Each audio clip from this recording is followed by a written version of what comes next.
ప్రేక్షకుల హృదయాల్లో ఎప్పటికీ నిలిచిపోయే సినిమాలు అరుదుగా వస్తుంటాయి.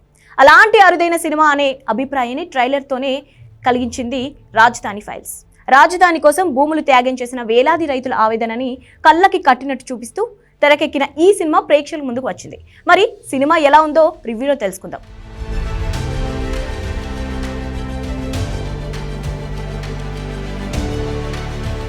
అరుణాప్రదేశ్ రాష్ట్రంలోని ఐరావతి ప్రాంతం ఏడాదికి 2-3 పంటలు పండే అద్భుతమైన వ్యవసాయ భూమిని కలిగి ఉంటుంది.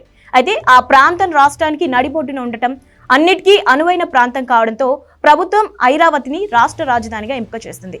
తరతరాలుగా ఆ భూమిని నమ్ముకొని బ్రతుకుతున్న రైతులకు తమ భూములు ఇవ్వడం ఇష్టం లేనప్పటికీ రాష్ట్రం కోసం, భావి తరాల భవిష్యత్ కోసం త్యాగానికి సిద్ధపడతారు.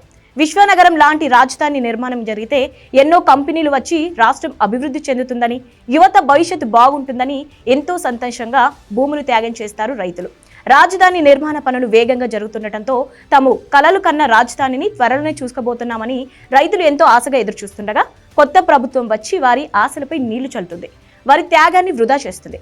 అమరావతి రాజధానిగా ఉంటే గత ముఖ్యమంత్రి పేరే చరిత్రలో నిలిచిపోతుంది. నీకు ఎలాంటి పేరు రాదని తన పొలిటికల్ అనలిస్ట్ చెప్పిన మాటలతో నూతన ముఖ్యమంత్రి 4 రాజధానుల రాగాన్ని ఎత్తుకుంటాడు. దీంతో ఐరావతి రైతులు అహింస మార్గంలో ఉద్యమానికి దిగుతారు.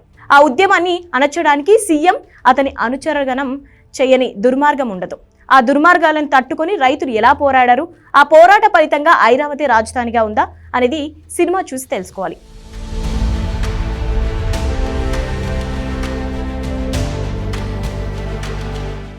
ఈ సినిమాలో ప్రతి ఒక్క యాక్టర్ ప్రాణం పెట్టి నటించారు.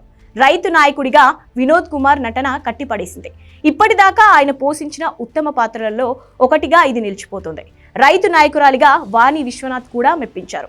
ఎమోషనల్ సన్నివేశాల్లో ఆమె నటనకు ఎవరైనా కంటతడి పెట్టాల్సిందే. ఇక రైతుల కోసం పోరాడే యువకుడి పాత్రలో అఖిలన్ నటన గుర్తుండిపోతుంది. ఎంతో అనుభవం ఉన్న నటుడిలా పాత్రలో చక్కగా ఒదిగిపోయాడు. వీణా, పవన్, విశాల్, షణ్ముఖ్, మధు, అజయ్ రత్నం, అంకితా ఠాకూర్ తదితరులు వారి పాత్రలకు పూర్తి న్యాయం చేశారు. ఏరువాక పాటలో అమృత చౌదరి నృత్యం ఆకట్టుకుంది. సాంకేతిక విభాగం యథార్థ సంఘటనల ఆధారంగా రాసుకున్న ఈ కథను దర్శకుడు భాను ఎంతో సహజంగా తెరకెక్కించాడు. సినిమాని ఆయన ఎత్తుకున్న విధానం, కథలోకి తీసుకెళ్లిన విధానం చాలా బాగుంది. రైతుల ఆవేదనని కళ్ళకి కట్టినట్టు చూపిస్తూనే కమర్షియల్ అంశాలను కూడా జోడించి సినిమాని ఎక్కడ బోర్ కొట్టకుండా మలిచారు. అన్ని విభాగాల పనితీరు అద్భుతంగా ఉంది. దర్శకుడు భాను కథా కథనాలతో పాటు తనదైన మేకింగ్తో మెప్పించాడు. మణి శర్మని లెజెండరీ మ్యూజిక్ డైరెక్టర్ ఎందుకంటారో మరోసారి రుజువైంది. పాటలతో ఎప్పటిలాగే మ్యాజిక్ చేశారు. ఏరువాక సాంగ్తో పాటు థీమ్ సాంగ్స్తో మెస్మరైజ్ చేశారు. ఇక నేపథ్య సంగీతంతో అయితే సినిమాని మరో స్థాయికి తీసుకెళ్లారు. ఈ కథలో ఎంత నిజాయితీ ఉందో రమేష్ కెమెరా పనితనం అంత సహజంగా ఉంది. దర్శకుడి ఆలోచనకు తగ్గట్టుగా రైతుల ఆవేదనను కెమెరాలో చక్కగా బంధించారు.